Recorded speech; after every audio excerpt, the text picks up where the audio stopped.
അങ്ങനെ കാത്തിരിപ്പിനൊടുവിൽ ബസൂക്ക എന്ന ചിത്രത്തിൻ്റെ ഫസ്റ്റ് ഹാഫ് റെസ്പോൺസ് ഒക്കെ ആരാധകർക്ക് മുന്നിൽ പുറത്തുവന്നുകൊണ്ടിരിക്കുകയാണ്. ആ ഒരു അപ്ഡേഷനാണ് ഇന്നൊരു വീഡിയോ ഭാഗത്ത്. വീഡിയോയിൽ മുൻപ് വീഡിയോ ലൈക്ക് ചെയ്യുക, ചാനൽ സബ്സ്ക്രൈബ് ചെയ്യാൻ വേണ്ടി ശ്രമിക്കുക. മമ്മൂട്ടി, ദിവ്യ പിള്ളെ, ഷൈൻ ടോം ചാക്കോ എന്നൊക്കെ പ്രധാന കഥാപാത്രങ്ങളായിട്ട് ഇന്ന് ഏപ്രിൽ 10 റിലീസിനെത്തിയ ചിത്രമായിരുന്നു ബസൂക്ക. എല്ലാ സിനിമാ പ്രേമികളും ഒരേപോലെ ബസൂക്ക എന്ന ചിത്രത്തിൻ്റെ റിലീസിനായി ഏറെ ആകാംക്ഷയോടെ കാത്തിരിക്കുകയായിരുന്നു.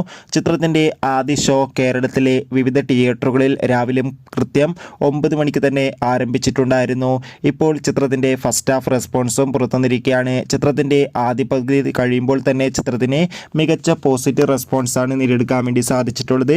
ചിത്രം ഒരു പക്ക ആക്ഷൻ ത്രില്ലറാണെന്നും ചിത്രത്തിൽ മമ്മൂട്ടിയുടെ മികച്ച അഭിനയം, മികച്ച ആക്ഷൻ രംഗങ്ങളും കാണാൻ വേണ്ടി സാധിക്കുമെന്നാണ് റിപ്പോർട്ടുകൾ സൂചിപ്പിക്കുന്നത്. എന്തായാലും ബസൂക്ക എന്ന ചിത്രത്തിൻ്റെ കൂടുതൽ റെസ്പോൺസിനായി നമുക്ക് കാത്തിരിക്കാം. ചിത്രത്തിന് വേണ്ടി എത്ര പേര് കാത്തിരുന്ന് കമൻറ്റ് ചെയ്യുക. കൂടുതൽ സിനിമാ വാർത്തകൾ പെട്ടെന്ന് ലഭിക്കാൻ ചാനൽ ഇപ്പോൾ തന്നെ സബ്സ്ക്രൈബ് ചെയ്യുക.